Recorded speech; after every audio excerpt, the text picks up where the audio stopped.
Welcome to the Megacast. I'm Tyler Keefe in the studios of our flagship stations, 89.3 Lakes FM and Civic Center TV, on Comcast Channel 15 and AT&T Channel 99. You can also find us in the Birmingham-Bloomfield area, on Birmingham Area Municipal Access, and on City Cable 15 of Southfield.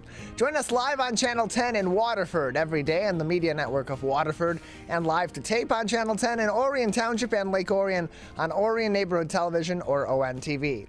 You can also find us on the radio in the Birmingham-Bloomfield and Troy areas on 88.1, the Biff Radio Network, a service of the Bloomfield Hills School District. Find us online on our Facebook pages at Civic Center TV 15 and at Lakes FM, on our website at civiccentertv.com, and on My Michigan TV or MyMy at mymytv.com, where you can also learn more about downloading their free MyMyTV apps for your smartphones and smart TVs. All that information is on our website at civiccentertv.com/megacast, where you can also find all of our programs on demand and each individual interview as well. Then let's head over to our news page at civiccentertv.com/local-news, where we have links to the most up-to-date information on COVID-19 from reliable expert resources at the Centers for Disease Control and Prevention, the Michigan Department of Health and Human Services, and the Oakland County Health Division, in order to keep you up to date on everything that you need to know about COVID-19, including the spread of the virus in your community, precautionary tactics you may or may not need to employ in your community and in your daily life at any given time, as well as vaccinations and booster shots. Should you be in need of a vaccination, your second shot, be in need of a booster, or if you want to know if you qualify for that second booster shot. All that information is on our website, civiccentertv.com/local-news, where we also feature articles from many journalistic outlets throughout the state of Michigan in order to keep you updated on COVID-19 and other stories making headlines across the Great Lakes state. Our top story today from Bridge, Michigan is their coronavirus tracker, where weekly cases have jumped 32% to 16,084 cases. Good news is deaths have declined. The number of new COVID cases rose 32% this week, with Michigan reporting 16,084 weekly confirmed cases on Wednesday. That's up from 12,174 in the previous week. The case count has risen by more than 30% in each of the last 4 weeks, as the percent of coronavirus tests coming back positive is at 12.4% over the past week, up from 9.3% a week ago. But as case rates have risen, the number of COVID-19 deaths has declined. The state reported just 52 new COVID-19 deaths on Wednesday, down from 68 a week ago and 77 in the previous week. The increased spread of the coronavirus cases has led to an increase in COVID-19 hospitalizations, but it has been more of a modest increase compared to prior surges. There are now 737 COVID-19 patients in Michigan, up from 729 on Monday and 634 a week ago. And then, of course, 487 1 month ago. Last August, when new COVID-19 cases rose like they have in the past month, hospitalizations tripled from 400 to more than 1,200 in 4 weeks. Keep up to date with the coronavirus tracker from Bridge, Michigan, and all their other articles by visiting our website at civiccentertv.com/local-news, clicking on that first article, which will take you to the articles page on Bridge, Michigan, where you can then go back to their homepage and read all their other articles making headlines today. That all begins at civiccentertv.com/local-news. Also making headlines there from the Detroit News. A mom has been charged after kindergartners eat gummies with THC in Genesee County. A Genesee County woman has been arraigned on a charge of second-degree child abuse Wednesday after THC oil-infused gummies her child allegedly took to an elementary school last week sickened pupils. Melinda Gatica, 37, of Mount Morris Township, appeared before 67th District Court Judge William H. Crawford, according to court officials, and she pleaded not guilty. Crawford's bond has been set at $25,000 with personal reconnaissance. The single charge of second-degree child abuse carries a penalty of up to 10 years in prison. Gattaca, who has no criminal record, quote, really has been shaken to her core by this, and close quote, said her attorney Paul Scott in a statement on Wednesday. Quote, Melinda has been working at General Motors for 16 years and is a member of the local 598, he told the Detroit News, continuing on, quote, she has completely cooperated with the investigation by both Child Protective Services and the Genesee County Sheriff's Department. CPS has drug tested and her home has been gone through twice now. She has been tested clean with no substances, and there have been no and there has been none found in her home, end closed quote. A probe into the incident began last week when pupils at Edgerton Elementary School showed symptoms including nausea and dizziness, the official said. After ruling out carbon monoxide or a natural gas leak, an investigation which included numerous interviews led to a mother in the kindergarten class. Authorities initially reported there were more than a dozen students linked to a second grade class at Edgerton Elementary School showing symptoms. Swanson said investigators later learned a second grader, quote, got sick at the worst time, end close quote, and an unrelated illness, and second grade pupils were not affected. Fletcher Spears, Clio area school superintendent, said the sickened pupils were all in a kindergarten class where a teacher alerted staffers. According to authorities, Gattaca infused gummies with THC oil, the addictive ingredient in marijuana, and left them out at home. Her 6-year-old found the gummies and brought them to school to share, officials said. Genesee County Sheriff Chris Swanson previously said investigators believed each gummy had as much as 30 milligrams of THC oil.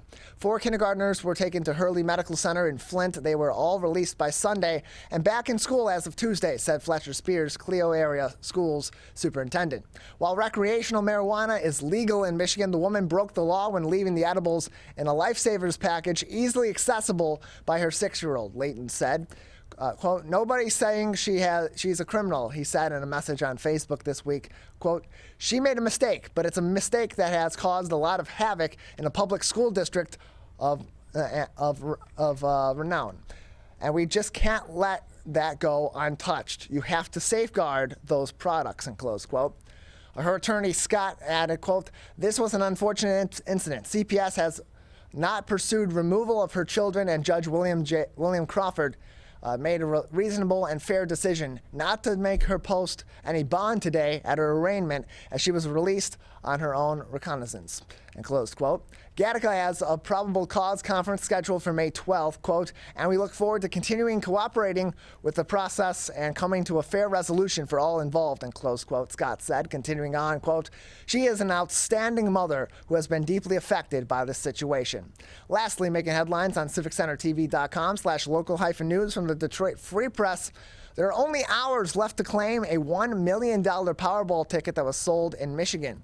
Time is ticking for a Michigan lottery player to claim their $1 million Powerball prize. It's been almost a year since the winning ticket matched the 5 white balls drawn May 5th of last year, which were counted as 16, 23, 28, 40, and 63. That ticket will expire today at 4:45 p.m., according to the Michigan Lottery. The ticket was purchased at Warren Market, located on 28069 Mound Road in Warren. Powerball tickets are valid 1 year only from the drawing date. If the prize goes unclaimed, the money will go to the state's school aid fund. The winner should contact the Michigan Lottery Player Relations Division at 517-373-1237 to schedule an appointment to collect the prize, which must be claimed at the Michigan Lottery headquarters located in Lansing, Michigan. All of those headlines on our website, civiccentertv.com/local-news, as well as those ever helpful links to accurate information on COVID-19 from the CDC, the NDHHS, and the Oakland County Health Division.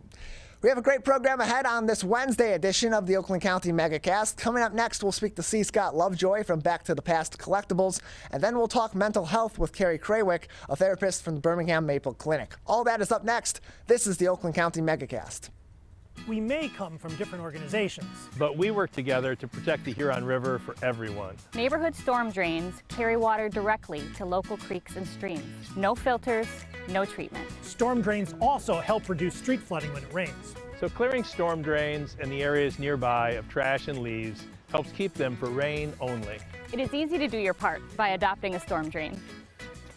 Find a storm drain, check it, and clear it every month. So keep storm drains for rain only. There's one water, and it's ours to protect.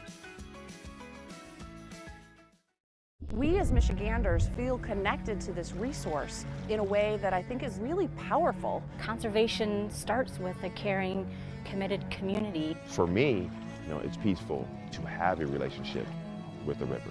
Every single one of us has a role to make sure that those waterways stay safe and healthy, being careful about what goes down the storm drain. Just even eliminating some of your single-use plastic makes a difference. There's one water, and it's ours to protect.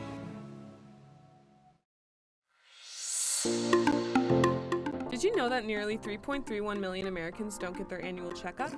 Going to the doctor regularly is extremely important and is a crucial factor in maintaining good health. Make sure you are visiting your local doctor often and telling them about any health concerns you have.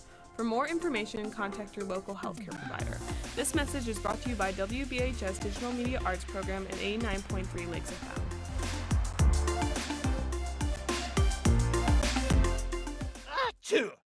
People are getting out to walk and bike in higher numbers. More vulnerable road users and higher speed traffic can be a dangerous combination.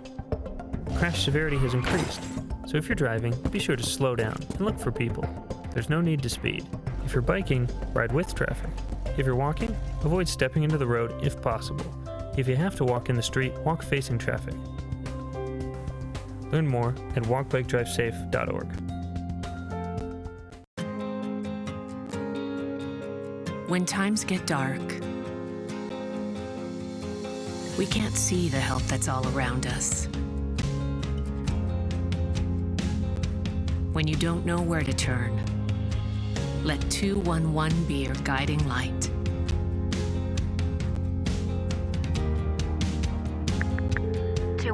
How can I help you?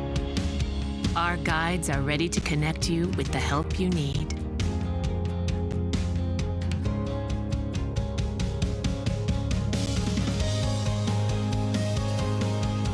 For help with food, healthcare, mental health, and other resources, call 211 or visit 211.org. 211. Get connected, get help.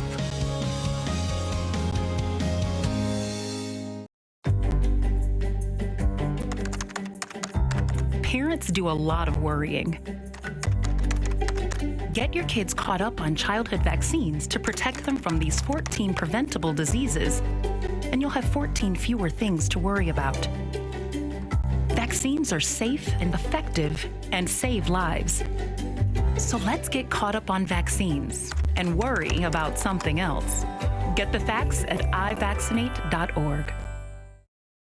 We may come from different organizations, but we work together to protect the Huron River for everyone. Most of the pollution that goes into our rivers is carried by rainwater that flows off of roads, parking lots, and rooftops. The leaves and bark of a single tree can retain a surprising amount of rainwater. Depending on its size and species, it could be 100 gallons or more. It is estimated that an urban forest can reduce annual runoff by up to 7%. Here's one thing that we know can help keep our water clean.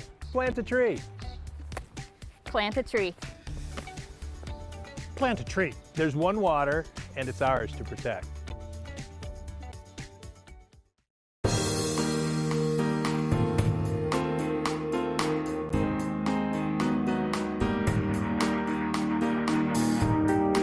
Welcome back to the Oakland County Megacast. I'm Tyler Keefe. To learn more about the program at civiccentertv.com/megacast. We'll also learn about our entire network of stations, including My Michigan TV. Joining us now is the owner of Back to the Past Collectibles, C. Scott Lovejoy. Scott, thanks for being with us again. Hi, Tyler. Thanks for having me. I appreciate having you on. So for those that aren't familiar with Back to the Past Collectibles and they haven't seen your previous interviews with us on the Megacast over the last couple of years, so tell us about your business and what you provide in terms of the products and the services in our local area. Yeah, we are a store that handles collectible items, generally from the pop culture category, from comic books and records to toys, movie materials. We also handle coins, generally anything that's kind of old and dusty and fun that isn't furniture or household goods or things like that.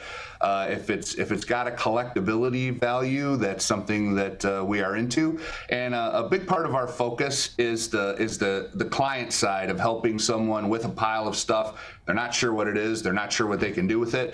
And we come in, we help them evaluate and figure out the best ways to get their things to market.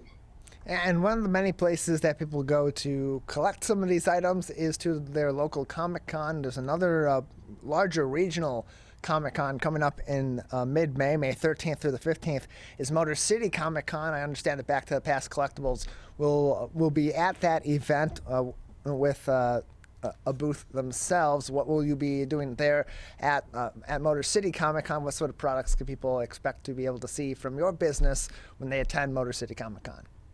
Yeah, so we are going to have a booth there. We love that show. There's always a lot of excitement going on. We like being fans there as well and walking around and seeing all the cool things that are going on.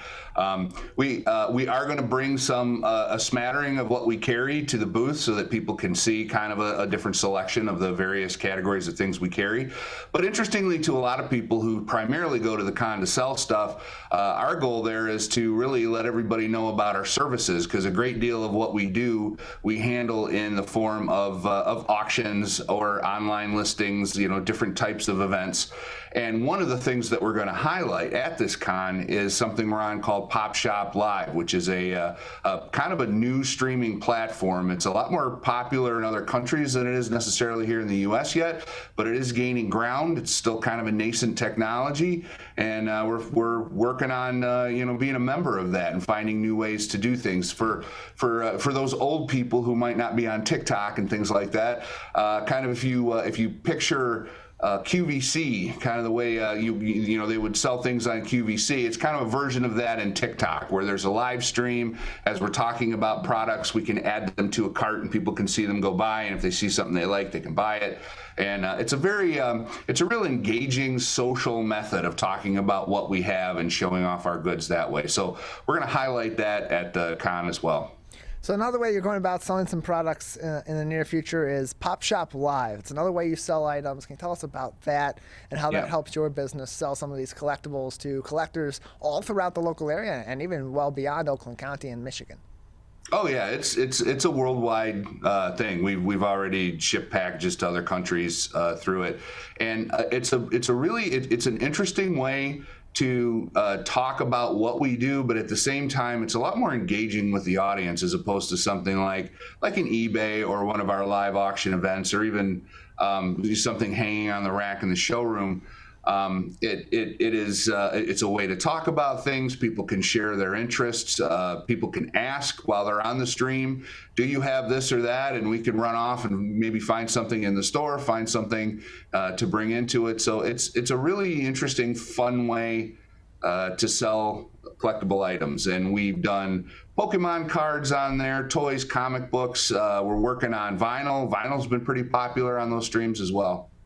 We're joined by C. Scott Lovejoy, the owner of Back to the Past Collectibles, located in Wixom, Michigan, and Oakland County, joining us on the Oakland County Megacast. More information is on their website, gobacktothepast.com. That is gobacktothepast.com. You can also find them on various social media, including Twitter at back2past, back2past, on Facebook at facebook.com/backtothepast as well for more information and to keep up with their upcoming auctions, sales, and other things you need to know about Back to the Past Collectibles. And so, Scott, there's a major comic book auction also happening later on in May. It's going to be May 20th through the 22nd. Can you tell us about that comic book auction? What is making this one in particular so special that you are holding with Back to the Past? Mm-hmm. So we actually have one coming up this Saturday, the 7th, as well. Okay. That's a pretty nice little collection. Before I talk about the one that's after the con, for X-Men fans, this is one of the lots coming up just this weekend on the 7th. It's a giant size X-Men #1. It's a solid mid-grade copy from 1975. This is considered the first appearance of the modern X-Men team that most people would recognize. And so that's a major key book that's coming up in that one. That one will have a lot of other bronze and modern age fun. So tune into that one this weekend. But yes, coming up after the con, we have a 3-day event. The first two, so it's going to be Thursday the 19th, Friday the 20th, and then Saturday the 21st. The first two sessions will be online only and are kind of teaser events that lead up to the main showcase on Saturday, which will be live in the showroom. We invite everybody to come in and physically inspect the books and be part of this. It's going to be a real electric event because we have so many key books in this collection that are graded. So we have, for instance, in this collection, is an Incredible Hulk. Let me get the glare off of that. An Incredible Hulk 181, which is the first appearance of Wolverine. Another major popular book is an Amazing Spider-Man number 129. That is the first Punisher. And then the X-Men, interestingly, I just talked about this giant size X-Men number 1. And then we also have an X-Men number 94. Which is it's kind of the second appearance of that same team, as well as just many other graded books, lots of key stuff. If you're a Marvel fan and you're into Spider-Man or X-Men or Fantastic Four, it's just going to be just a mother of an event. So we welcome everybody to check out that catalog. The catalog will be going up in the next day or two, but to definitely schedule at Saturday night to come in at 6 p.m. on the 21st. For that live event. More information on that event and others through Back to the Past Collectibles, located in Wixom, Michigan, by visiting their website, gobacktothepast.com. That's gobacktothepast.com. We're joined by the owner of Back to the Past Collectibles, Scott Lovejoy, on the Oakland County Megacast. Scott, at the beginning of the pandemic, or earlier on in the pandemic when we were first talking to you, a lot of people were taking up different hobbies, including collecting various collectible items of different kinds. And so we saw the value of these items really shoot up in ways that they hadn't in the past. Now that we're starting to really get back to more of a sense of normalcy in our daily lives and out in society, what sort of trends are we seeing now in the market for collectibles? Is it sort of going in the reverse of that, where people are looking to sell more now and the value might not be as high? Or are we still seeing similar trends to what we saw earlier on in the COVID crisis? Yeah, much like everything else, collectibles have their ups and downs, and there's reasons why things go up or down, including the global economy. What we're seeing is it's not necessarily that things are dropping a whole lot, but that feeling that was going on during COVID, where everything was just up and up and up and up, and so your anticipation of buying something now and it will absolutely be worth all this more money if you just follow that trend line. That trend line is not necessarily skyrocketing now as it was. It's plateaued a bit. We're not necessarily seeing values fall, but we're seeing maybe an anticipation for how fast things are going to go up is not quite as hot. But there's still, if you have a collection of interesting items of toys, comics, coins, the metal value of coins is definitely driving that. So coins haven't really cooled off all that much. But if you have things like that, and they're things that you might have held on to for years, there is absolutely a plus side to pulling those things out, figuring out what they're worth, and figuring out how to get them to market. So yes, definitely something you would still want to look into. So what are the benefits? You mentioned that helping to get them to market in a way that puts your best foot forward is one of the many benefits of going through a company like yours in order to sell some of these collectible items. So give us some insight into why that is the case, what sort of services that you give that sort of a benefit to someone looking to sell some of these collectibles that they may have, versus doing so on their own on various other auction sites like eBay or on Craigslist or Facebook Marketplace, where they may not actually be putting their best foot forward in terms of their return value for these items. Well, there's a couple things there. I mean, first is the number of channels that we deal with. We don't just have a foot in one thing.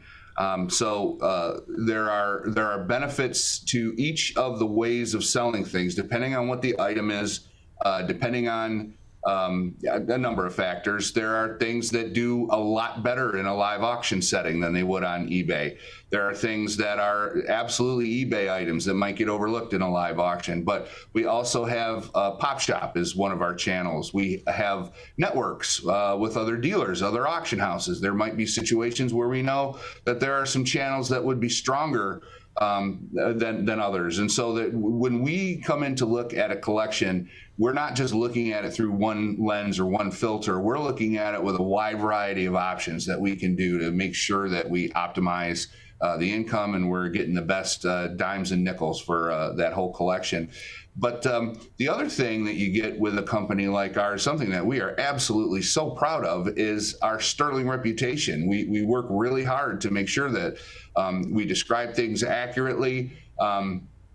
so that when people look at us to buy things, we routinely get better prices than other places. It's one of the things sometimes that some of the buyers will scratch their heads about and say, I could go to another place and I could buy this cheaper, and look at the money you just got for this, sometimes.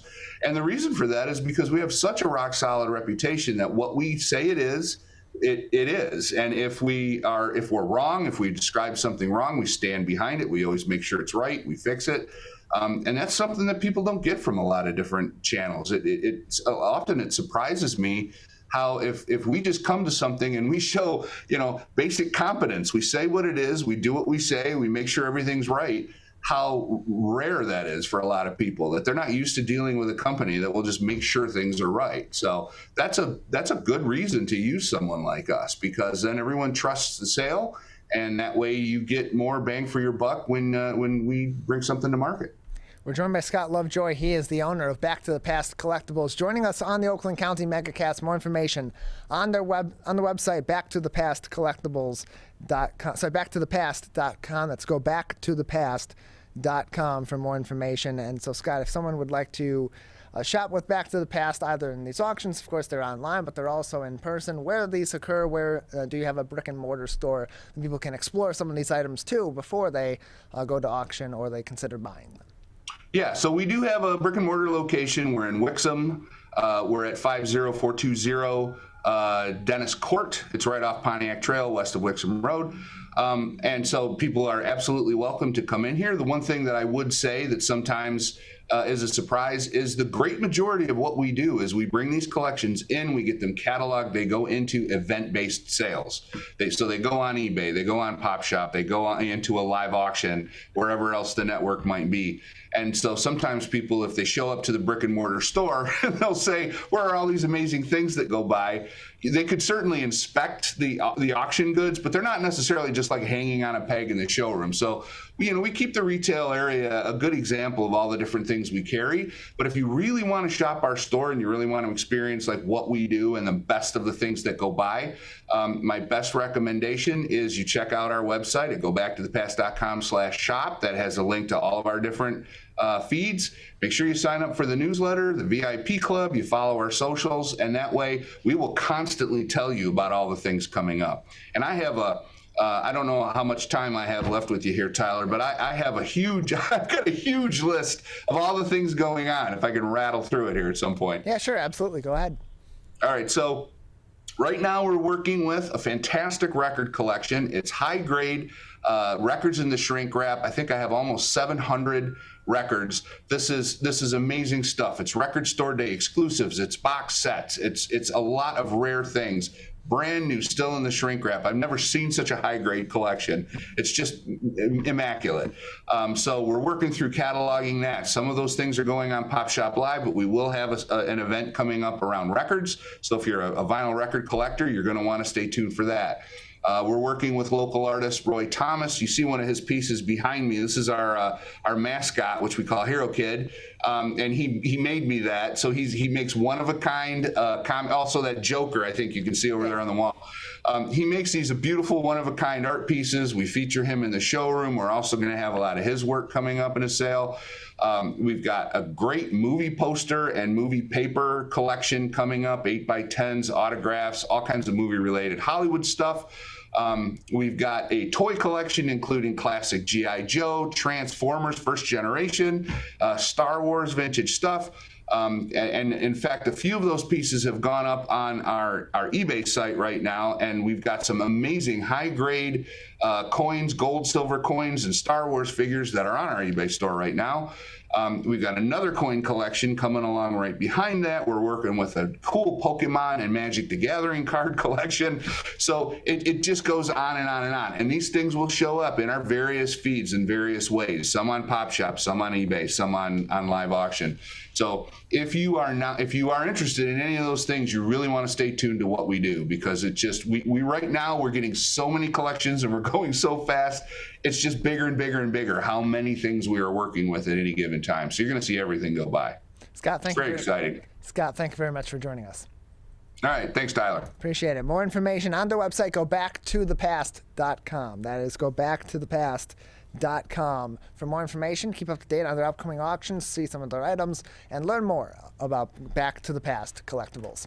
We'll take a quick break. On the other side, we'll talk with therapist Carrie Krawick from the Birmingham Maple Clinic about how your mental health affects your overall health and wellness. That's up next. This is the Oakland County Megacast. You see certain things get reincarnated in your children. My daughter is very much inspired by my wife's artistic pursuits. So my daughter started making necklaces. She makes what we call affirmation fashion. I tell her every day that your black is beautiful. Your black is beautiful. Your black is beautiful. And if there's anything better than being beautiful, it's being smart. And if there's anything better than being smart, it's being kind. And reaffirming that every day is our method of making sure her chin never drops. My dad wasn't around, and I remember riding a bike and falling off and cutting myself, and me never just wanting to get back on it. People ask, how your children learn how to ride a bike, and you didn't. I didn't teach them. I just created an environment where they taught themselves, and all I had to do was be there.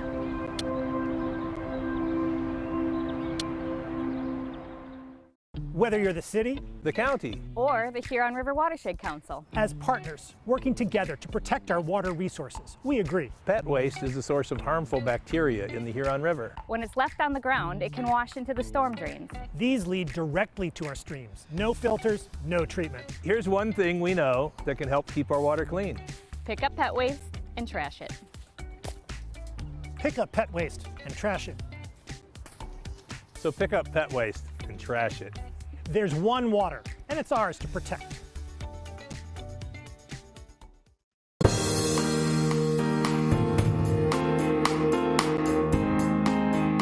Joining us now is therapist Carrie Krawick from the Birmingham Maple Clinic, back with us once again on the Megacast. Carrie, thank you for being with us. Thank you. Appreciate having you on. So in the past weekend, country music star Naomi Judd had passed away, and her family announced that she had died as a result of complications of mental illness. For years, it had been known in the public that she had been suffering from a severe form of depression.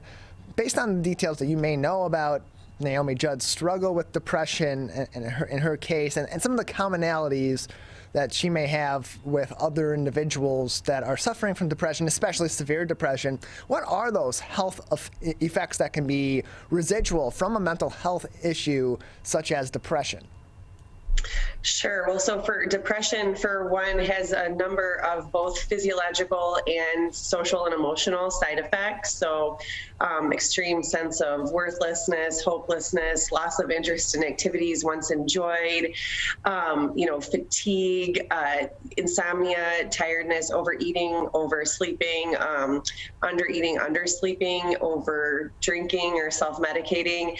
I mean, there's so many possible things. I mean, I think mostly to people, especially right when it's so severe, that lack of pleasure, that lack of joy in anything, even things that once were joyful, can feel especially tragic, and the will to live feels further and further away. And so as you're treating these symptoms, as you're working through these symptoms, either as a therapist or as patients are working through these symptoms with medication or a combination of both, how likely is it that somebody that is battling one of these different varieties of mental illnesses may not necessarily be able to recover or be able to come through and have that other side scenario where it's not taking so much of a toll on them? Because I would presume that someone of Naomi Judd's status would be able to have access to all those kinds of treatments, but they don't necessarily work for everybody. That's true, and there have been so many innovations in mental health and medical treatment that it is a very optimistic time. Not every depression is like, nor is every person's circumstances. And also, right, to have the open and honesty that you're on this path to discover what's best for you and to have people who can help remain optimistic even when you yourself can't. But you have to be open about where you're at. And sometimes we talk about that kind of like smiling depression where on the outside people seem more or less fine. So on the inside, they're really struggling by themselves. And as a result, people may not be continuing to encourage them to try new treatments, which can be overwhelming, disappointing, take a lot of time. And so as a family member, as a friend, as someone else in this person's life, how do you suggest that they go about recognizing the signs that someone may be suffering from a mental illness, such as depression or any other form of mental illness, and then address that with that person? Sure. I actually saw this morning Bill Gates was on news programs talking about the pandemic and how we need to be prepared now for the next pandemic. But everybody's so bogged down with just fatigue about it. It's such a hard time to think about that way. And I thought, what a beautiful analogy for also families dealing with a loved one or a member of their household who has mental illness. Through these periods of crisis that are exceptionally stressful for everyone, the family members included. And then sometimes there's a period of relief where things seem fine or slightly back to normal. And it's during that time that perhaps people let their guard down. So really having plans that you talk about, being prepared, what are the signs and symptoms of the start of perhaps another, depressive episode, or and to be talking about that throughout and have strategies, just like Bill Gates said, maybe every household, every school has a fire plan, but do we all have a pandemic plan? And I would say, do we all have a mental health plan? Like, do we all have kind of what's the language we use? What do we see? What are our signs? Just like a smoke detector. And then what do we do when those signs start coming into play? So you mentioned those feelings of worthlessness or loneliness that are often so symptomatic of something like depression. But for those that are quite literally in a situation in their life where they are alone, they're living alone, they don't really have a lot of interaction with other people, maybe they're homebound, maybe their friends and their family are no longer in the picture, what can they do to analyze whether or not they may be in need of some mental health assistance, or to go about the diagnosis process of a mental health issue if they believe that they may be suffering? Sure. I mean, I think for those people, they are at the highest risk. They're already isolated socially, perhaps have limited resources. Communities are doing more and more to engage those people, to offer treatments that come to your home, to check in, to do welfare checks and wellness checks. But it really does take a village. If you suspect somebody in your area might be struggling, you can call your local police department and at least have someone swing by. Many are becoming more informed with mental health issues. Those people that are on their own and maybe not connected to a broader community, there are more resources now than ever in terms of being able to do online therapy, phone calls. Our state of Michigan has even radio commercials for where you can call to get free supportive treatment, to get connected. But yeah, it really does take at least a step enough to want to take that step. And I think even when it comes to suicidal thoughts or ideation, people often have what we call ambivalence or mixed feelings. There's maybe part of them that's certain they want to do it, and part of them that's not sure, part of them that wonders just maybe things might be okay, and to help people kind of coach those parts and create a little more balance instead of just listening to one side of the coin. We're joined by Carrie Krawick from the Birmingham Maple Clinic, joining us on the Megacast. More information and getting in contact with them by visiting birminghammaple.com. That's birminghammaple.com for more information on the clinic and to get in contact with the clinic if you or someone else in your life is in need of some of their services. And so what sort of questions should we be asking if we are a parent or we're a relative or a friend of someone that we believe may be suffering, maybe having some of these mental health issues, or maybe going through a depressive episode, and we want to help them without necessarily being invasive or triggering or being just a little bit too aggressive to the point where they don't want to talk? Sure. I mean, I know people feel like it's such a fine line, and especially if they experience, a pattern of, mental health crises, it feels very fragile, and there's a strong desire to not push any buttons to maybe accelerate anything. But I always do advise people to be bold, and if you suspect that someone's at risk of hurting or harming themselves, to ask them flat out, do you think about hurting or harming yourself or anybody else? If they answer yes, do you think about a plan? Have you thought of what you would do? If they say yes, you say, do you have that stuff in your home? Can you do this plan that you've thought of? Or, you know, right, do you have access to that? And if they say yes, I mean, these are really like, everyone shows you that you're in a slightly higher degree of crisis than you might have been before. So then ultimately it is, you know, we either need to, you know, call emergency services, call 911, get an evaluation from a therapist or trained professional as immediately as possible. You know, after having this conversation today, I'm thinking, just like I said about being prepared, I mean, we should perhaps be just more bold to have these conversations with everybody, whether we suspect mental illness or not, and just make it a commonplace conversation. So that it doesn't feel so foreign or touchy or testy to either the person having it or the person receiving it, that this is just very much a way that we would talk to one another. So as a therapist, when these evaluations are being undergone between yourself or another professional and a patient, how do you go about those evaluations? Obviously, it's going to be different person to person.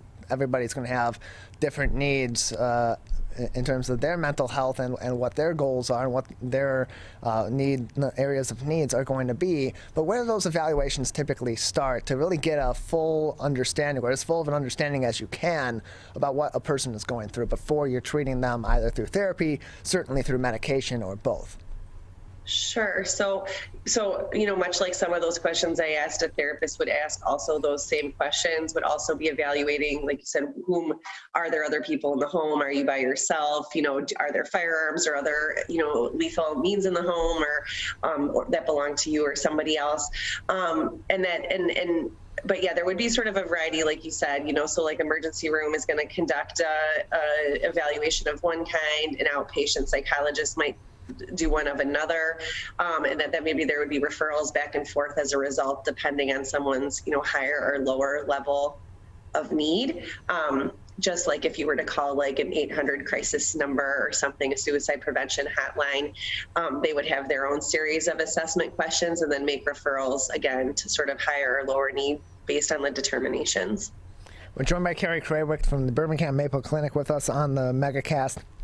More information and to get in contact with her and with others from the Birmingham Maple Clinic on their website, birminghammaple.com. That's birminghammaple.com for more information. And then after the evaluation, Carrie, where does treatment then go from there? Obviously, it has to be at the decision, or usually it would be at the decision of the patient whether to pursue that sort of therapy or other treatments that are being prescribed to them or being suggested for them. But typically, after an evaluation, how soon after do any of those treatments then begin? In most cases, it would be fairly immediately, especially if there was a high level of need. A hospital might require that an appointment is made within 24, 72 hours from discharge, something so that to really keep the ball rolling and while motivation is there. I think there are a ton of opportunities are really based on preference and also like the intensity of the symptoms, but there are outpatient day treatment programs, there are inpatient programs, there are outpatient talk therapy programs, there's psychiatric, medications. So in most cases, especially for the most severe cases, it's a combination of medical treatments and talk therapy, but for some, it's really a matter of preference. So if you prefer medication and aren't ready to talk, or if you prefer to talk and aren't ready for medication, those are available to you too. An evaluation by a psychologist might help to get sort of a broader diagnostic profile that a therapist or a psychiatrist could use while picking their interventions. I also think there's a ton of resources such as family therapy or even individual therapy for family members to help identify their behaviors and roles in their loved one's mental illness, the ways in which they can intervene in positive ways, the ways in which maybe they're intervening in ways that are detrimental to the person, and in terms of enabling or not necessarily, paying attention to the things that are really dangerous. And therapists for even the other family members can help cope with the feelings of loss and grief, feeling out of control, just feeling anxious and overwhelmed for their loved one. We're joined by Carrie Craywick, therapist at the Birmingham Maple Clinic, with us on the Megacast. Carrie, another couple minutes before we'll say goodbye. Anything else at this time that would be important for our audience to be considering in terms of their mental health, or in terms of just doing preliminary evaluation of the mental health of others and that they care about in their daily lives?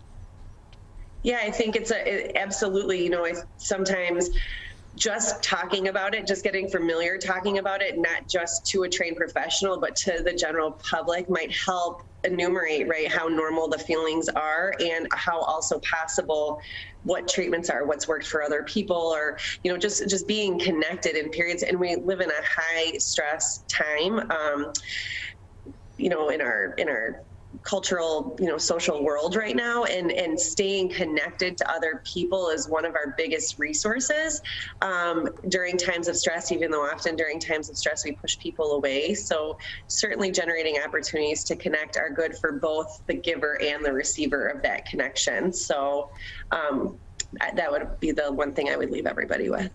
Carrie, thank you so much for joining us. Great, thank you. Who is struggling right now? I am. My son is. Many are struggling with anxiety, depression, and substance use. Before it becomes a crisis, reach out to MyCal, the Michigan Crisis and Access Line, for free confidential support 24/7. Available in the Upper Peninsula and Oakland County. Just call or text 1-844-44-MyCal or chat online at michigan.gov/MyCal. A message from the Michigan Department of Health and Human Services. Motorcyclists are hard to see. To keep everyone safer, it's important to always look for them and know where most crashes occur. 84% of motorcycle and vehicle crashes happen on streets, not highways. And most crashes with motorcyclists occur when vehicle drivers are turning left. So before turning, especially to the left, make sure you look for motorcyclists. Then look again. It could save a life.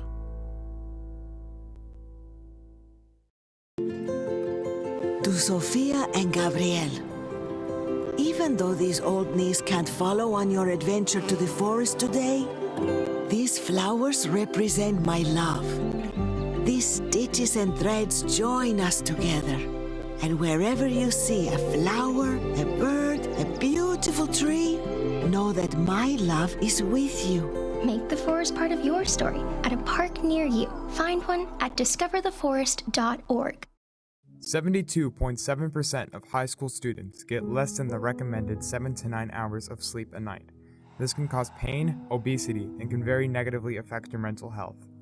When you have a consistent 7 to 9 hours of sleep every day, you get sick less often, lose more weight, and have better relationships with those around you. For more information about the dangers of sleep deprivation, go to sleepfoundation.org. This message is brought to you by the WBHS Digital Media Arts Program and 89.3 Lakes FM. Can I ask you a question? Why did you get your kids vaccinated?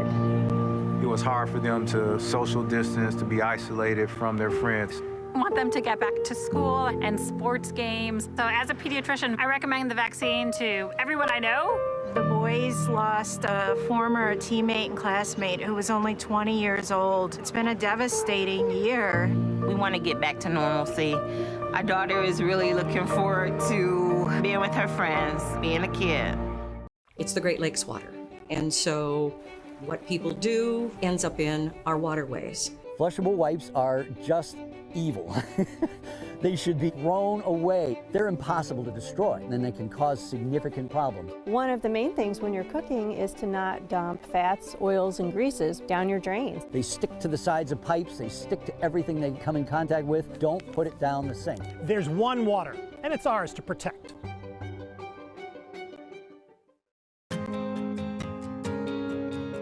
When times get dark, we can't see the help that's all around us. When you don't know where to turn, let 211 be your guiding light.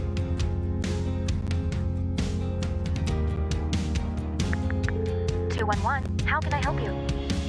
Our guides are ready to connect you with the help you need.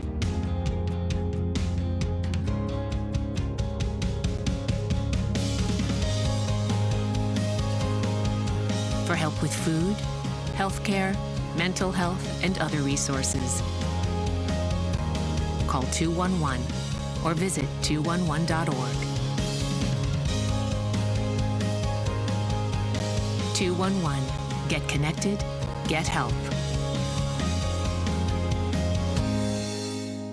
We may come from different organizations, but we work together to protect the Huron River for everyone. Neighborhood storm drains carry water directly to local creeks and streams. No filters, no treatment. Storm drains also help reduce street flooding when it rains. So clearing storm drains and the areas nearby of trash and leaves helps keep them for rain only.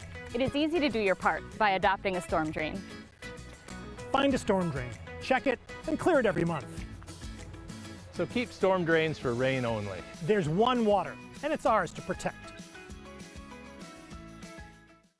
We as Michiganders feel connected to this resource in a way that I think is really powerful. Conservation starts with a caring, committed community. For me, it's peaceful to have a relationship with the river. Every single one of us has a role to make sure that those waterways stay safe and healthy, being careful about what goes down the storm drain. Just even eliminating some of your single-use plastic makes a difference. There's one water, and it's ours to protect.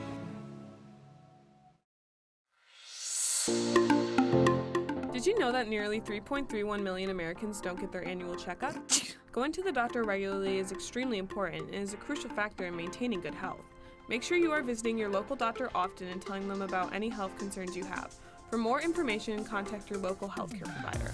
This message is brought to you by WBHS Digital Media Arts Program and 89.3 Lakes FM.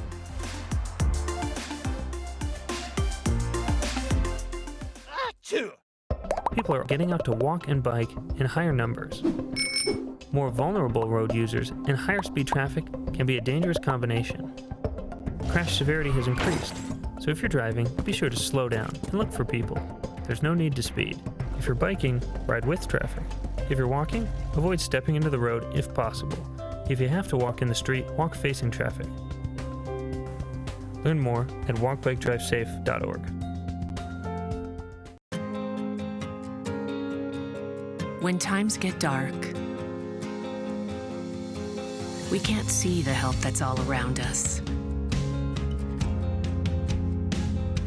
When you don't know where to turn, let 211 be your guiding light.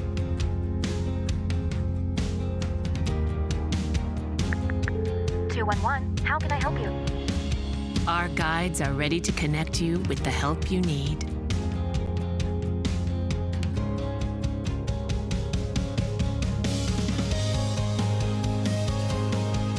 For help with food, healthcare, mental health, and other resources.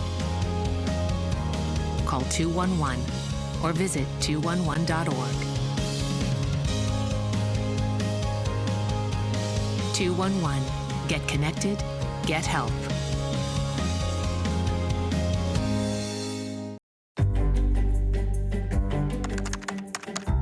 Parents do a lot of worrying. Get your kids caught up on childhood vaccines to protect them from these 14 preventable diseases, and you'll have 14 fewer things to worry about. Vaccines are safe and effective and save lives. So let's get caught up on vaccines and worry about something else. Get the facts at ivaccinate.org. We may come from different organizations, but we work together to protect the Huron River for everyone. Most of the pollution that goes into our rivers is carried by rainwater that flows off of roads, parking lots, and rooftops. The leaves and bark of a single tree can retain a surprising amount of rainwater. Depending on its size and species, it could be 100 gallons or more. It is estimated that an urban forest can reduce annual runoff by up to 7%. Here's one thing that we know can help keep our water clean. Plant a tree. Plant a tree. Plant a tree. There's one water, and it's ours to protect.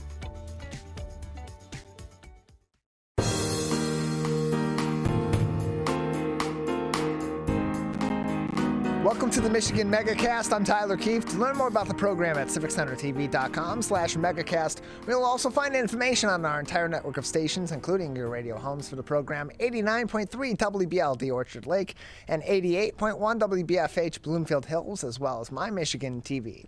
Joining us now on the Megacast is Mark Cunningham from the Grace Centers of Hope and Jerry Osceoli from CAPS Remodeling. Thank you both for joining us. Hi, Tyler. Thank you. Hi, Jerry.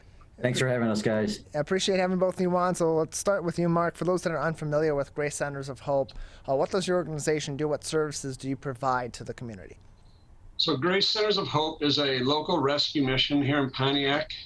We have been here for 80 years now. It's our 80th year anniversary. So we've been doing what we do for a long time.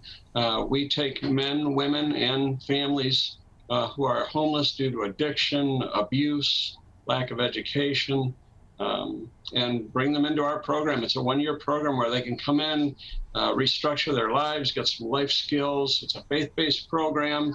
They have caseworkers, and we have a daycare and a learning center. If they need a GED, we have a licensed GED center. So they come in and are showered with opportunity. And so that's what we do here at Grace Centers of Hope. And then Jerry, you are with CAPS Remodeling, but you do a very special kind of remodeling projects. Is what you and your company specialize in. Can you tell us about CAPS Remodeling and the business that you do to help people remodel their homes? Sure, Tyler. Thanks. Yeah, CAPS Remodeling is a company that does barrier-free remodeling and durable medical solutions for those with physical challenges, whether that be people who have been in car accidents or are just the elderly aging. You know, anybody who has any kind of physical challenge that has any kind of compromised mobility. We provide solutions that allow accessibility and mobility in people's homes and allows them to age in place and stay in their home longer. So then how did the connection between your organization and Grace Centers of Hope come together? Because you did, we're having both you on together today because CAPS Remodeling announced for the second straight year they're providing a $10,000 matching grant to Grace Centers of Hope. So what connected your organization, your company with this organization and has led to this consistent partnership in donations? Yeah, our owner, Jeff Cates, has known Pastor Clark, and he had probably met, it has to be probably 10 years or so back. The relationship has evolved over time. Jeff has a faith-based company here that he has set up. He has deep-rooted religious beliefs, as well as the fact that, you know, he's a charitable kind of guy to begin with. He likes to give back. It's in his nature to be that way. And I think when he talked to Pastor Clark, he realized that a lot of times funding for the types of programs that they have set up there at Grace Centers could be challenging. And he stepped up and because of his faith belief, you know, put a donation in place a while back, and I think has increased that donation over time. And then last year, you know, Grace Centers approached us to say, hey, you know, we want to formalize our fundraising. You know, would you mind, you know, being the kind of like lead sponsor to kick off their match program to try to generate additional funding from organizations? I mean, it's difficult at times because government doesn't supply to funding to religious-based organizations. So a lot of this has to come through private businesses. And I think Jeff realized that. And the other thing, too, is I think Jeff in his history has a circle of dealing with, you know, members in his circle that have had addiction issues and has witnessed firsthand the advantages to having an organization like Grace Centers. So it was a natural fit, you know, being a faith-based company as well as having a generous owner like Jeff is. It just kind of made sense, and there was a nice alignment there. We're joined by a couple of gentlemen. We're joined by Mark Cunningham from Grace Centers of Hope and Jerry Osceoli from CAPS Remodeling on the Michigan Megacast. More information on Grace Centers of Hope can be found by visiting the website gracecentersofhope.org, and more information on CAPS Remodeling at their website, capsremodeling.com. And so we'll go back to Mark for a moment here. So donations to your organization, it's a nonprofit, so of course donations are a critical method of keeping your services alive and keeping your services moving. And certainly donations from individuals or from families in the community are critical, whether it be a monetary donation or donating their time and volunteering with Grace Centers of Hope. But these sort of these corporate donations from different businesses throughout the community, especially something as substantial as this, $10,000 in donations, once again in a matching donation from CAPS Remodeling for the second consecutive year. How critical are those kinds of donations to being able to sustain your services at the level that you are over the course of time? Tyler, they are so crucial to us. Jerry mentioned that the government doesn't like to fund faith-based programs, and our program has no government funding at all. We do not receive government funding. We don't ask for government funding. So to have local businesses like CAPS come alongside of us, especially with this generous of a donation, is just crucial. This program survives by people helping people. It's a $7.5 million a year budget. That is a lot of money to raise in 12 months. It is an extreme amount of money. And we do it $2 at a time, $2,000 at a time, $10,000 at a time. They all play a key role. And to have something of this magnitude with CAPS, and they're basically right in our backyard. They're a city or two over. So they're right here in our community, and they're providing for our community, for the folks around us. It's a blessing that we appreciate very much. And the people at CAPS have been very gracious with much more than just these matches as well. So many thanks to Jeff Cates and the team over there. Yeah, and to continue on with that, it's a matching donation, so up to $10,000 CAPS Remodeling will match, and so they're always saying we'll give you at least $10,000. So then, how important is it then for the community in this month of May, knowing that that match is there from CAPS and perhaps maybe from other organizations or other companies as well? How important is it in the month of May for people, if they want to donate? And a lot of people will make their donations at the end of the year or right around tax time to be able to fit that into their tax return. But why is May, kind of an odd time for a lot of people generally to make donations, so important given that this match is in place? That's a great point, Tyler. It is a crucial time frame as well, because summertime it's hard to raise money. And during the holidays and the cold weather, people feel that pull at their heart, like, oh, you know, the people there, the homeless, they need food, they need shelter, they need warm clothes. And so they're very generous at that time of year. But when it comes to be spring and summer, it's much harder to raise money.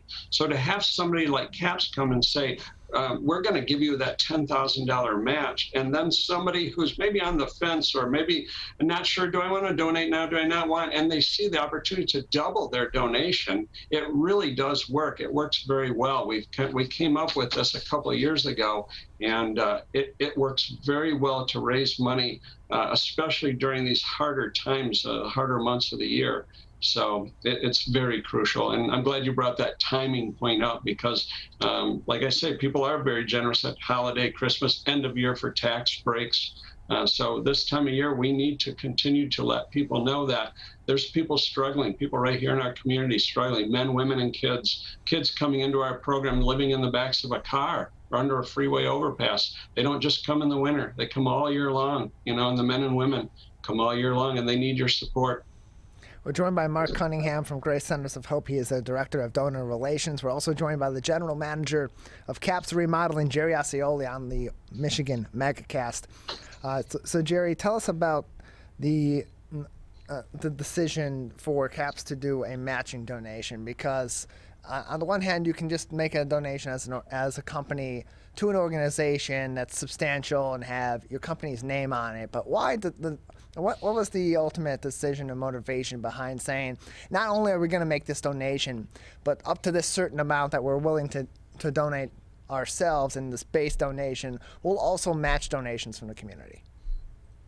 Yeah, I think the foundation of it really goes back to Jeff Cates, our owner's relationship with Pastor Clark. I think over time, witnessing firsthand the capabilities and the offerings that Grace Centers provides for those in need really kind of hit close to home.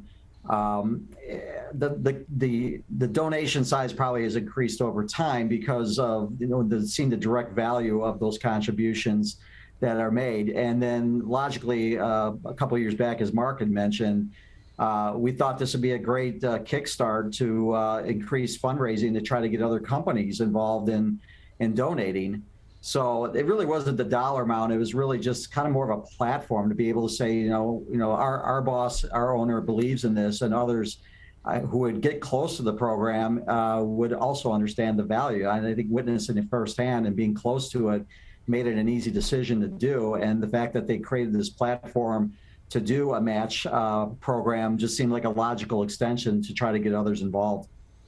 And then Mark, just going back to you, we mentioned so much throughout this interview the importance of those donations, but what's also important for Grace Centers of Hope is people donating their time and donating their energy to helping the programs that are being run by Grace Centers of Hope run smoothly, and providing that support to the organization that otherwise, if they do have to go out and they have to pay for these services, can be another substantial hit to that $7.5 million yearly budget. How important is people's time in terms of donations and volunteering opportunities to operations of an organization like Grace Centers of Hope? You're so right, Tyler. It's not only money that makes this program run, it is donations such as food and clothes, but it's also the volunteers. We have hundreds, probably thousands of volunteers a year come and give their time. We have 2 kitchens. We have a men's center and a women's center. They serve 3 meals a day at each one. So we have volunteers come in at lunch and at dinner. They come to make meals, prepare meals. Sometimes they bring the food with them. They serve our men, they serve our women, they fellowship with them. Right now we have just purchased our 57th house. And all of our houses surround the mission right here in Pontiac. So we have 57 homes that our residents can move into. Once they leave the 1-year program, they can stay 2 additional years. We call it aftercare. You come and you pay a nominal rent. It gradually gets you back into the adulting part of life. And with 57 houses, we just don't have the manpower to take care of all those, to rake the leaves in the fall, to paint the porches. So things like that, plant flowers, spread mulch. So the volunteers that come and do that work on our streets, that keep our homes and the yards and the surrounding lots in just beautiful condition. It's a blessing and such a necessary part of what we do is the volunteers, and it's an incredible to see, especially in the summertime. You could go outside in our streets or in one of our buildings, see 40, 50, maybe 100 volunteers in a day working out there to help us out. And we appreciate all of that, for sure. We'll go back to Jerry for just a moment. We have a few more minutes left in the interview before we let both of you gentlemen go. Jerry, before we say goodbye to you, what does it mean to how can we find Caps Remodeling online, and if people want to employ the services of Caps Remodeling in their home, maybe they are someone with limited mobility, or they are someone with a physical disability, or a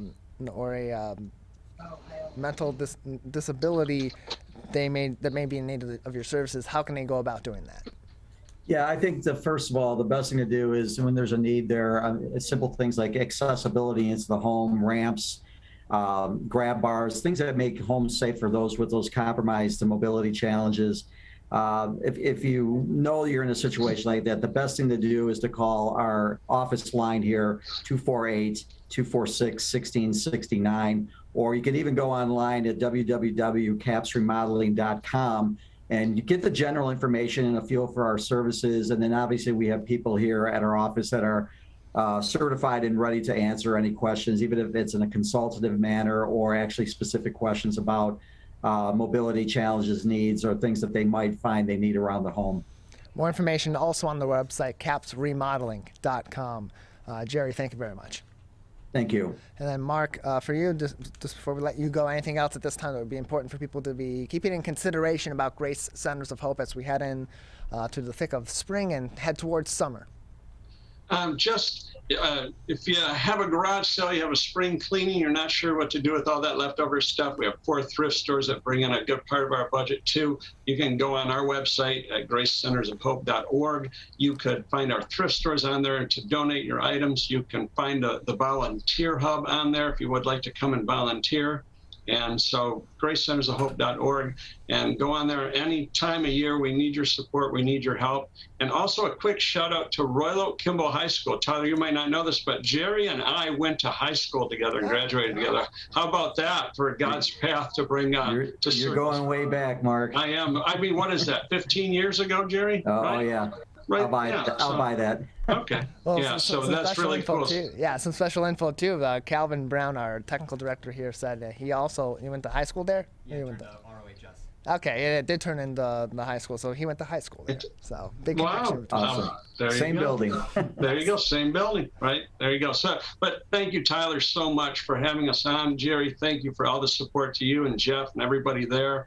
And thank you to everybody that comes to Grace or will come to Grace because of this, volunteer support, donations, monetary support, and we appreciate it all. Thank you very much. Mark, Jerry, thank you both for being with us. Thank you, Tyler. Thanks, Tyler. We're going to take a break on the Megacast. When we come back, we'll transition and talk Red Wings hockey with MLive Wings beat writer Ansar Khan. That's next. This is the Michigan Megacast. Whether you're the city, the county, or the Huron River Watershed Council, we work together to protect water resources for everyone. Most of the pollution entering our rivers is carried by rainwater that runs off roads, parking lots, and rooftops. A rain garden helps catch stormwater runoff. Rain gardens and their plants help dirty runoff soak into the ground. You can do your part to help keep our water clean. Learn about rain gardens and native plants. So consider a rain garden in your home landscaping. Catch the runoff with a rain garden. There's one water, and it's ours to protect.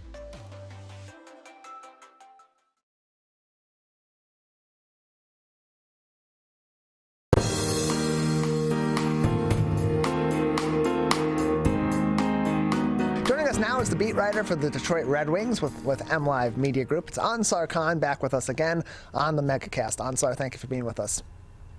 Glad to be with you. Appreciate having you on. So in terms of the Red Wings, still very much in the thick of the rebuild, but a lot more promising of a result this season than we've seen in the past. The young guys on the team producing on a higher level. Certainly the rookies in Sider and Lucas Raymond were excellent this season. Dylan Larkin had a nice comeback season. All in all, ended the season at 32-24. So 32-24-10 to finish with 74 points for 12th place in the Eastern Conference. For much of the season, for a large part of the earlier portion of the season, they were right on the cusp of a playoff spot. And so as we continue through this rebuild, in your forecast, and in the front office's forecast too, as they're analyzing where to take this rebuild, how far away do they really think they are from contending for a playoff spot and being at that point where this team is ready to do some damage in the Eastern Conference?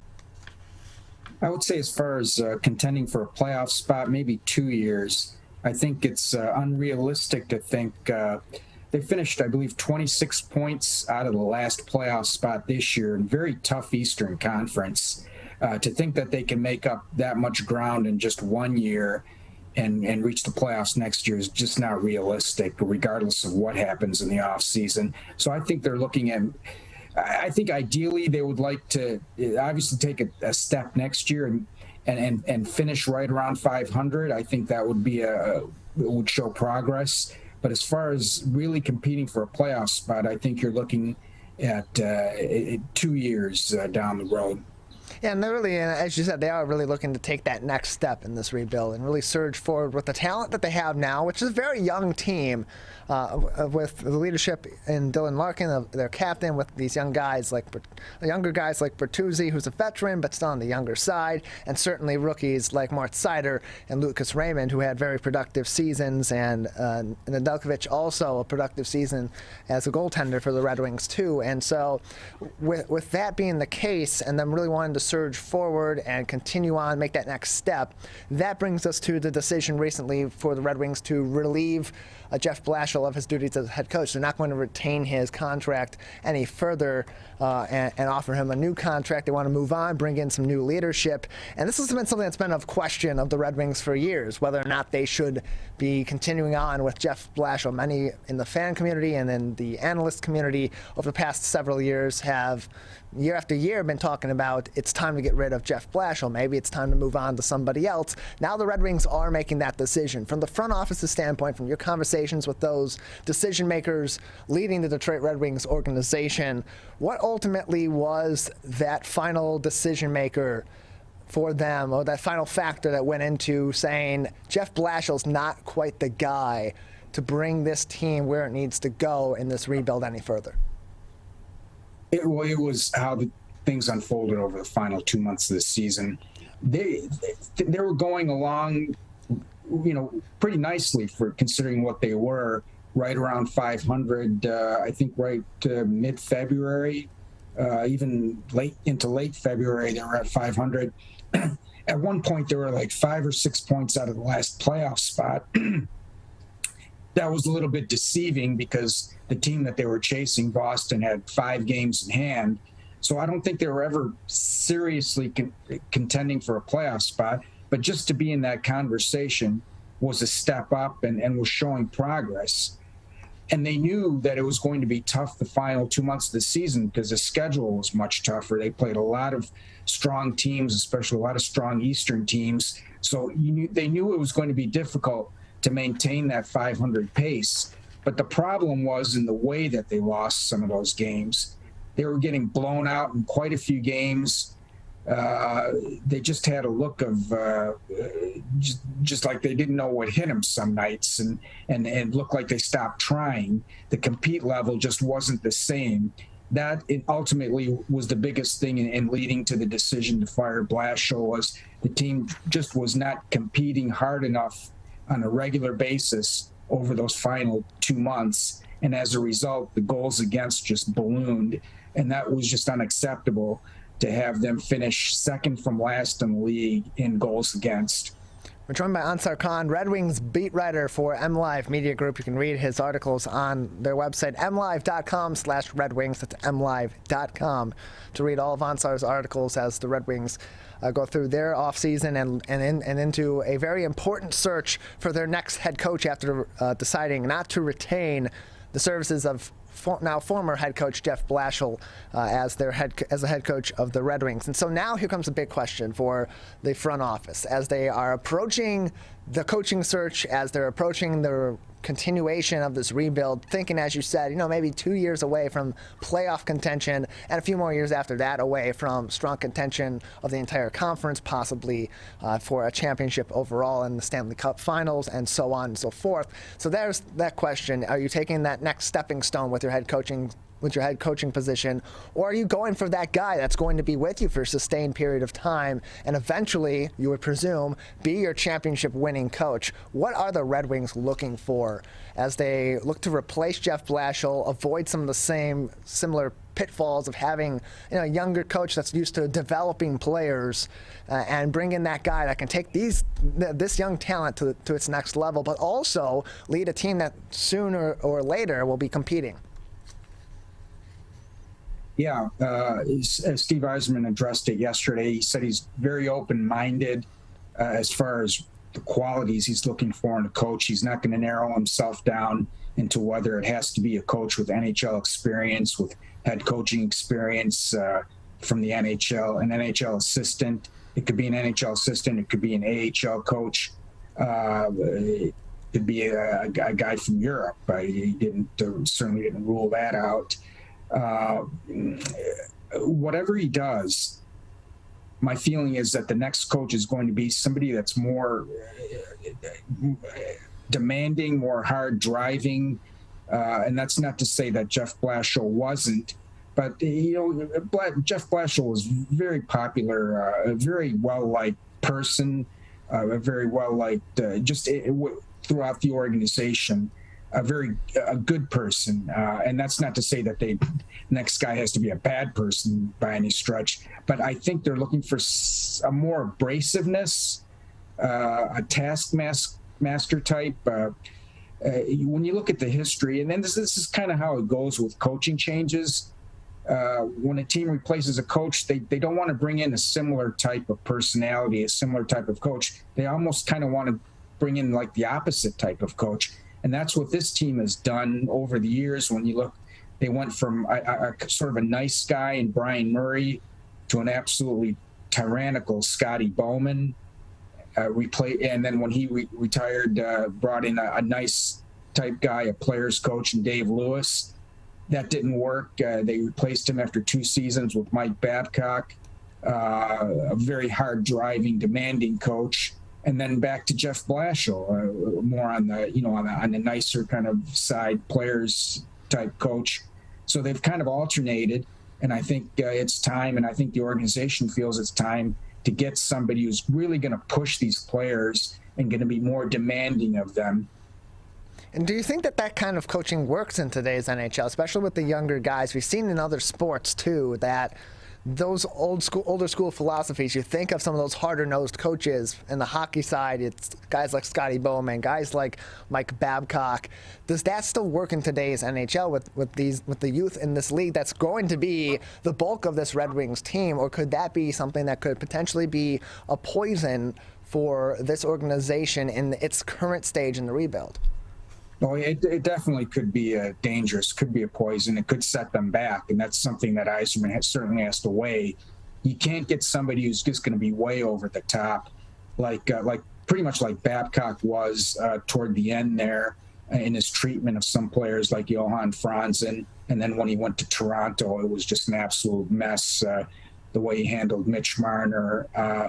Certainly they don't want that to blow up. They don't want somebody quite like that.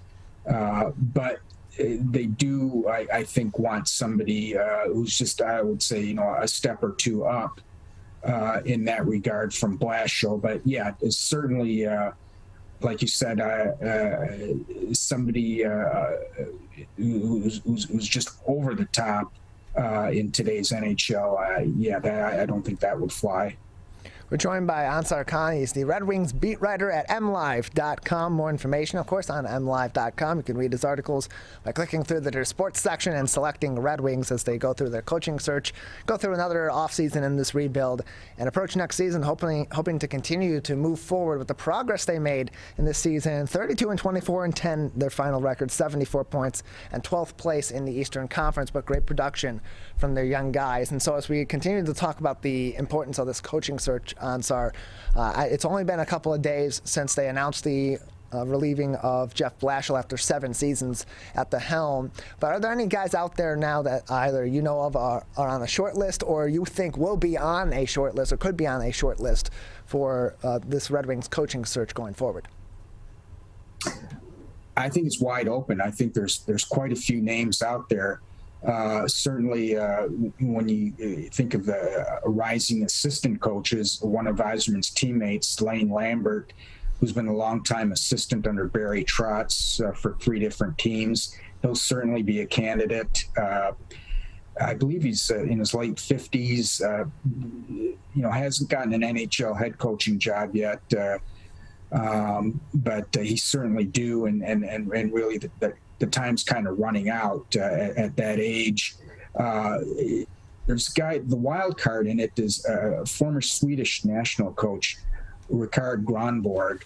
Obviously with the Red Wings and their ties to Sweden, the number of players that they've had and that they currently have in their system from Sweden. Plus he's pretty much coached almost every prominent Swedish player through the years, including Nicklas Lidstrom, who's a big supporter of his. He'll certainly be considered, but then you also have to consider that might be a bit, does Yzerman want to take that kind of a risk at this stage? Because there's only been 2 European-born coaches in the NHL. Both were more than 20 years ago, and neither had any much success. They didn't last long. So there is certainly a more of a risk there. And then there's a whole bunch of coaches, a lot of experienced coaches looking for work that have good NHL resumes, like Paul Maurice, John Tortorella, the guy who was fired, Dave Tippett, Alain Vignon, who was fired in Philadelphia. Even Joel Quenneville, who resigned in Florida due to the scandal in Chicago. It's a lot of experienced NHL coaches there too. The thing is with them, it's like, do you want to hire a retread, especially, some of those guys are getting up there in age too, or does Yzerman want to go with a younger guy? Now, if you base it on his history with Tampa Bay, he hired two coaches, Guy Boucher and John Cooper. Neither had any NHL experience. Both were young, and he hired them with the intent that they would be there for the long term. Boucher only lasted, I think, three years, and then of course he hired Cooper. He's had much success there for the long term, winning 2 cups there. My guess is he will go the route of a younger guy, somebody that he envisions can continue this rebuild, have, probably, I'm sure, a couple more lean seasons before really kind of taking it to the next level. That would be my guess. I think you would prefer a younger guy. You can read all of Onsar's articles keeping up with the Red Wings coaching search and the Red Wings off-season coming up by visiting MLive's website at mlive.com/Red Wings. We're joined by Onsar Khan, Red Wings beat writer with MLive Media Group, on the Megacast. On the personnel side, there's a lot of young players on this team. We've mentioned the youth of this team being key to this rebuild. Very impressive players, but also some players that had a lot of promise but haven't quite lived up to that promise just yet. Guys like Phil Zadina and guys like Michael Rasmussen are a couple that come to mind when you think about these kinds of players and the progress we would have expected from them based on what they were drafted, based on their evaluations as prospects before they made it onto the Red Wings team proper. Where do the Red Wings see them in this rebuild? Is there a chance that these guys could be potentially moved for more prospects or more picks to really bolster this rebuild? Or do the Red Wings believe that guys like Zadina and Rasmussen are still very important parts of this rebuild? Well, no, Rasmussen, they're very happy with him, actually. He finished the season strong, and he really took a significant step this year. He's definitely not going anywhere. He's a guy that they see as part of the future here. Big guy, versatile, can play center, wing, move up and down the lineup, play the net front role on the power play, even kill penalties. And they like the progress that he's shown. Not the same for Zadina. He was drafted 6th overall for a reason. Is because they expected to score goals. He's got a terrific shot, and that's his forte. And but it just hasn't worked. He's shown some flashes here and there, has not shown consistency. Now he's still young. I think he's 22, maybe 23, but he's still young, and so there's always the danger of giving up on a guy too soon and then having him develop in another organization. I question how much more patience they'll have with him, but also the problem there is that, given how he's played, his lack of production, there's just very little trade value there. You're not going to get much for him. If they were to trade him in the off season or sometime into next season, the chances are it would probably be a package deal involving other players. Straight up, I just don't think you're going to get good value for him. You might as well just keep him for a little longer and hope that he does take time and just need more time to develop. But yeah, definitely Rasmussen trending up. Zadina on the hot seat. And then so there's also a number of prospects who might be making it onto the big club next season that we could be seeing that could also be kind of those guys that come up and make an immediate impact on the team or have an impressive season on the team. They're talented individuals that have youth, but they also have a lot of experience in other professional leagues as well. What are some of the names that you're expecting to see on the Red Wings club next year that could be making an immediate impact as they try to really hit the gas on this rebuild? Well, the two guys that come to mind first are Jonathan Berggren, very skilled winger who had a terrific first season in Grand Rapids this year, set the rookie scoring record for the Griffins. There was some thought that the Red Wings might want to bring him up late in the season to get a look at him. they kept him down with the Griffins because they were in the playoff chase. And plus just the way things were going in Detroit, the way the team was playing, I don't think they really wanted to bring him up and have him not do well and maybe lose a little bit of confidence there. So he definitely will compete for a job in training camp. They're not going to just hand him a roster spot. They're going to make him work for it, but I think that he will earn a roster spot in training camp next year. The other guy is the big defenseman, Simon Edvinsson, their top pick last year, 6th overall. He's had a terrific season in Sweden, and they're very excited. The front office is very excited and optimistic about him.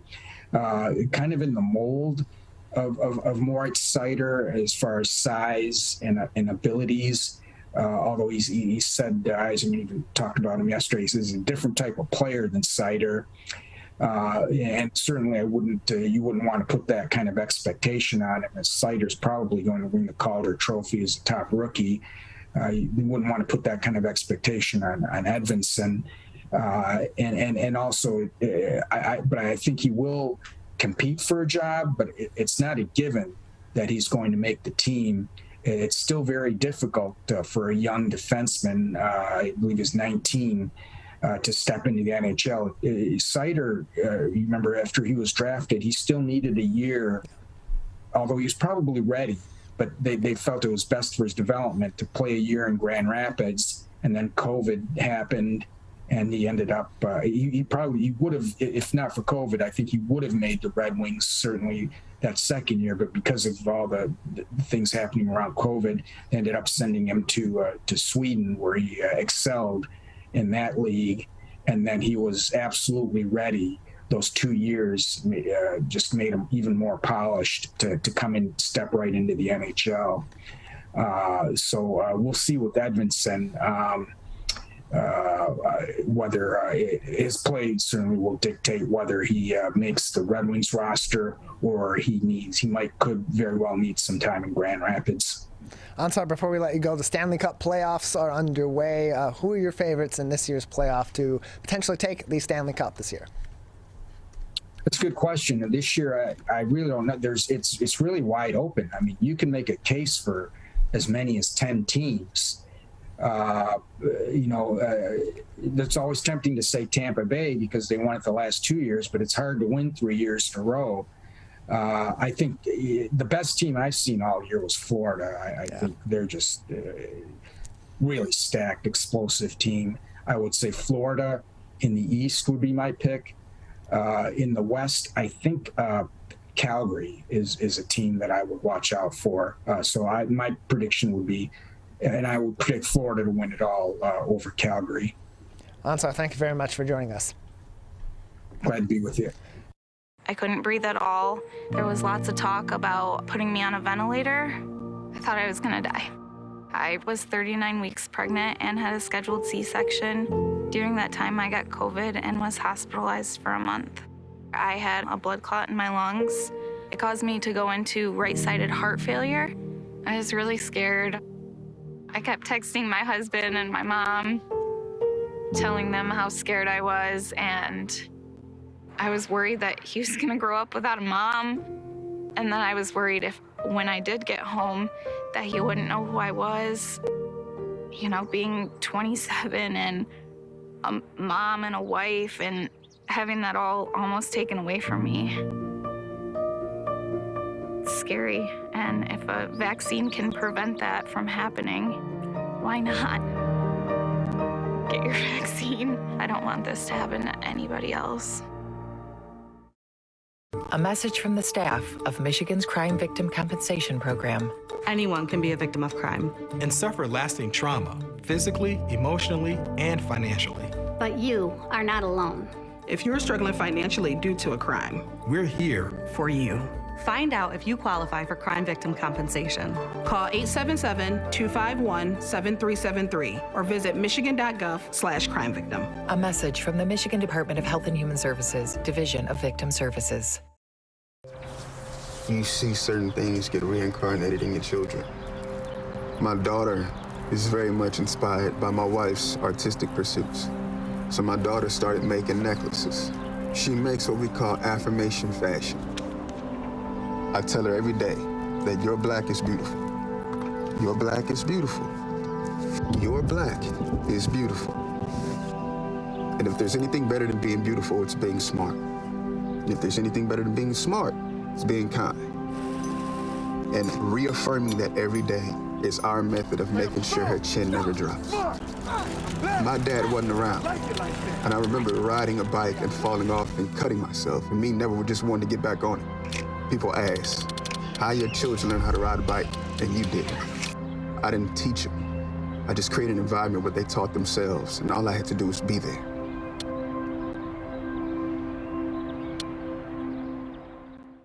Whether you're the city, the county, or the Huron River Watershed Council. As partners, working together to protect our water resources, we agree. Pet waste is the source of harmful bacteria in the Huron River. When it's left on the ground, it can wash into the storm drains. These lead directly to our streams. No filters, no treatment. Here's one thing we know that can help keep our water clean. Pick up pet waste and trash it. Pick up pet waste and trash it. So pick up pet waste and trash it. There's one water, and it's ours to protect.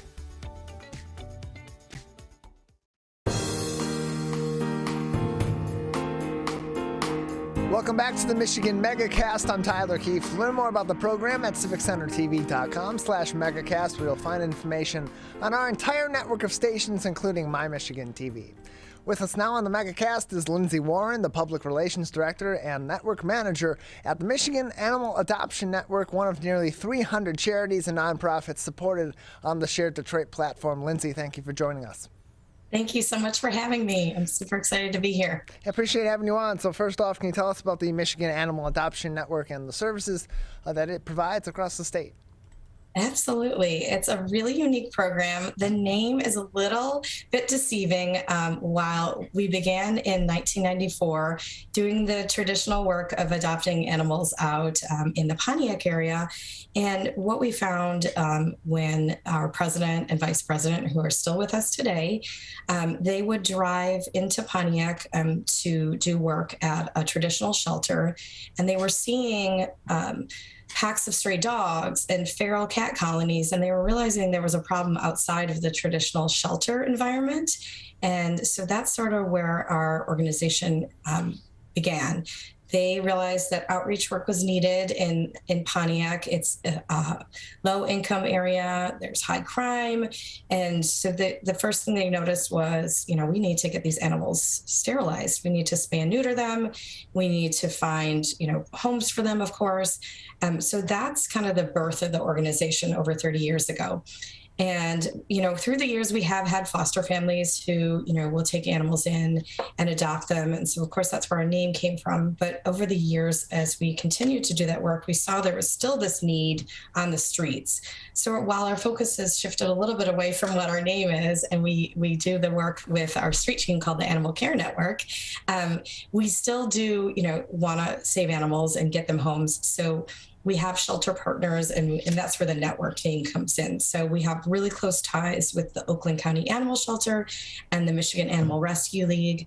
But our day-to-day work is really helping families in Pontiac. There's two primary focuses. We have a high population of fixed income elderly folks. So folks that want to keep their pets, they adore their pets, but they're sometimes short on funds. So they'll contact our manager and say, hey, I've paid all my bills this week or this month, and I have enough food for me. But, I'm more concerned about feeding my pet. Like, I would feed them first, before I'd feed myself. And so we say to them, of course, we'll help you. We don't have any requirements in terms of showing their income. They just have to tell us that there's a need and that they have had their animals spayed or neutered. And again, I'll touch on that in a second because we help with that as well. But basically we say to them, we've got you.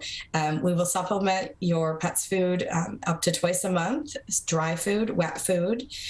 Folks come to us and say things like, I have an animal that of course I keep inside, but they like to spend time outside. Could we have a doghouse? And again, our answer always is, as long as the animal has been spayed or neutered. So that's where our other services come in. Sometimes people will say to us, oh my gosh, no, but I'm open to it. But again, money's an issue. So we will get grants and we will say to them then, okay, no problem. We will get it scheduled. Your only job is to get the animal to the appointment. So we cover the cost of spaying and neutering, and we certainly help them with food. A huge part of this too is education, teaching them that, okay, that's great, you got a doghouse, but this pet needs to come in at night, pet needs to be inside in inclement weather, and so on and so forth. And then the other portion of the population simply is folks who are low income. And again, we want to serve everyone in that city. So again, we don't ask them to prove that they're low income. They don't have to show us that they're on any programs. All they have to show us is the willingness to make certain that their animals don't have any little oops litters. And, so our biggest focus is the education and the spaying and neutering. But of course, we are like a food bank as well. So, you mentioned the Mighican Animal Adoption Network's street team. Their Animal Care Network is also another name for that group. Tell us about the work that they do as you had mentioned, deal with the issues outside of these shelters and outside of these adoption centers, such as spaying and neutering wild or feral cats and dogs that are out there. Yeah, they are like the eyes on the street. They are allies to everyone in the community of Pontiac. They have been doing this for over 30 years. So folks know us as the good guys who are there to protect animals. We're not there to get anyone in trouble. We get contacted sometimes like, hey, this animal's been left behind. Somebody moved away. We're not there to, prosecute anyone. Obviously, we can't anyway. That's not our job. We're a nonprofit. But we work very closely with the county if we do see cases of neglect or abandonment. We also will find, folks will contact us and say, hey, I found a feral cat colony. How can you help? And that's the education end. We will work with them to say, hey, let's work together. Let's get these cats trapped, humanely, of course. Let's get them spayed and neutered, and then let's re-release them back out to their environment. We oftentimes will use small dog houses to provide shelter for them as well. And there's many, many stories of folks in Pontiac who will take care of feral cat colonies. So they will say to us, hey, like, I'm trapping them. I'm ready to get them spayed and neutered. I just need a little help feeding them, because sometimes, if they're not contained immediately, you could have 30 cats. So we're constantly, battling that. And the coolest thing about the Animal Care Network is it doesn't matter what day of the year it is. It doesn't matter if it's Christmas, if it's Easter, if it's New Year's Day. You're out 6 days a week, 56 weeks of the year. And so that's our biggest focus at the moment. And one thing that we're always looking for is new volunteers. So I'm honored to be on the show today, to always look out for new folks that might want to join. It is the most rewarding work. It is definitely one of those things that we say to people, you will know on day one if this is for you or not, because sometimes we run into some really sad situations. An animal could be hurt. We just recently took a cat to one of our shelter partners that had been injured. We don't know how. Maybe it was hit by a car. Maybe it was just left out too long. But we live for these stories because the cat got, the right care it needed at the shelter, and it's in good hands. We found out, I think in that case, that it had feline leukemia, but that is one of those things that's super treatable, and the cat will end up getting adopted. And another great story, we found a stray dog recently. It was looked like a purebred. It was a gorgeous shepherd. It was in great shape. It didn't have any wounds, or it was, good size. And when we take them to shelters like that, they can check to see if they're microchipped and put the word out to find an owner.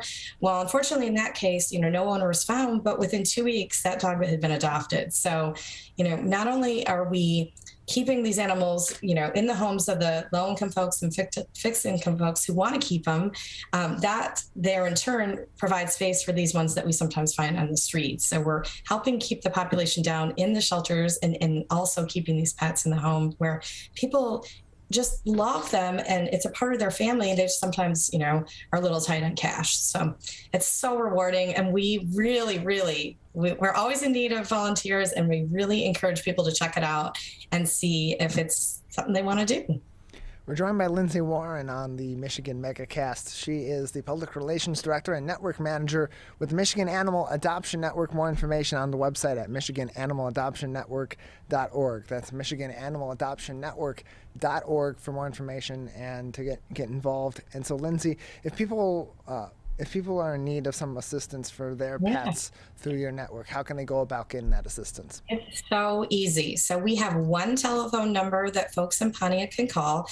It's 248-678-2756. It is actually a cell phone. So we tell folks, hey, if you have language issues, because some of our clients are Hispanic and English is not their first language, they can simply text us their name, their address, how many pets they have, and what their need is. And, of course, the biggest thing, again, always is going to be us checking to make sure that the pets are sterilized. And if they're not, we'll get that scheduled. But, we try to be as accessible as possible for everyone. And that's the easiest way for folks. Again, we've got a Facebook page. We've got all the social media accounts. Folks can find us on our website as well. But, the phone number is the easiest way. Jenny Berger, our Animal Care Network Manager, is, like I said, on call 5 days a week, Monday through Friday, but also, we receive calls for the weekend, and we do have big teams that go out on Sundays that do sometimes 6 hours of work. So we're basically always on call. More information is on their website, MichiganAnimalAdoptionNetwork.org. You can also find them on Share Detroit's website at sharedetroit.org by searching in their charities and nonprofits finder right there on their homepage. They're one of 296 now charities and nonprofits in the local area supported on the Share Detroit platform at sharedetroit.org. And so, Lindsay, just another couple minutes with you before we'll say goodbye. If people want to get involved with the Michigan Animal Adoption Network as a volunteer and doing some of that work, like you mentioned, some of the work they go out and do on Sundays or dropping off materials throughout the week, whatever they can do, how can they get involved in volunteering? Yes. So that's also on our website. There's a tab basically that says volunteer. There's a super short form to fill out. We have a little waiver just, to make certain that everyone knows that animals are sometimes unpredictable. In 30 years, I think my boss, our president, Marie Scott, has been bit one time, and I think it was by a Chihuahua. So, basically we've learned, when animals want to be approached and when not. So it's not at all a dangerous volunteer role. It's extraordinarily rewarding. We are looking for folks who love animals. We are looking for folks who can lift a bag of cat food or dog food. We're always looking for folks who are great at taking photos and video, because, the huge part of this is telling our story. If we don't continue to share what we do, the donations won't come in. We are solely funded on donations and grants. So documenting what we do every day is super important. We also do 2 really huge fundraising events a year. We just had our annual fur ball, and then we have Bull for Animal Rescue, and both of those are a huge portion of our funding for the year. So we like folks to volunteer if you want to be a little bit more of an indoor person versus our outdoor street team. We like to have folks who can help us sell raffle tickets to the event and help us run the silent auctions. And again, we're always looking for photographers and videographers, folks who can donate their time and their talents. We always look for sponsors for these events. So if you have a little salesperson in you, those are the kind of people we can really benefit from. And if you love animals, it's a win-win. Lindsay, thank you so much for joining us. Thank you so much for having me, and thank you to Share Detroit as well. More information is on their website at MichiganAnimalAdoptionNetwork.org or by visiting ShareDetroit.org. That is going to do it for this Thursday edition of the Megacast. You can find more information on our program, including finding this episode and every individual interview on demand by visiting civiccentertv.com/megacast. You can also find on our Megacast page links to each and every one of our partnering TV, radio, and web outlets to join us, including My Michigan TV or My. By clicking on the link that will say their name on that page, it'll take you to their website so you can learn more about all the other original programming that they do to serve their communities and serve the entire state of Michigan each and every day beyond our 2-hour program here with the Oakland County and the Michigan Megacasts. Also, highly encourage you to visit our news page at civiccentertv.com/local-news to keep up to date on COVID-19 and everything you need to know about the pandemic as things continue to change and and new information comes in from organizations such as the CDC, the MDHHS at the state level, and the Oakland County Health Division. You can also find all of our articles making headlines each and every day from journalistic outlets throughout the state of Michigan by visiting our website. Again, that's civiccentertv.com/megacast. We post articles every morning before our program. We go over them in the first segment of the show, and then we will leave them on that page throughout the week so you can keep up to date on the top stories across the Great Lakes state all throughout each and every week. civiccentertv.com/local-news for all of that information.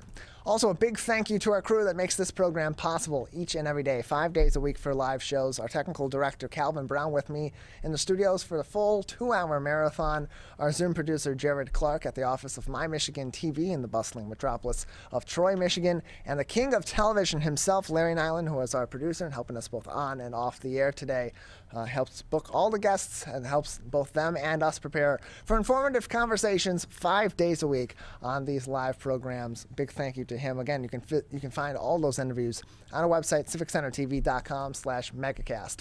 On My Michigan TV, Steve Lato Live is coming up next, followed by Larry and Ronnie Live at 1 o'clock. We'll return Friday for a new show.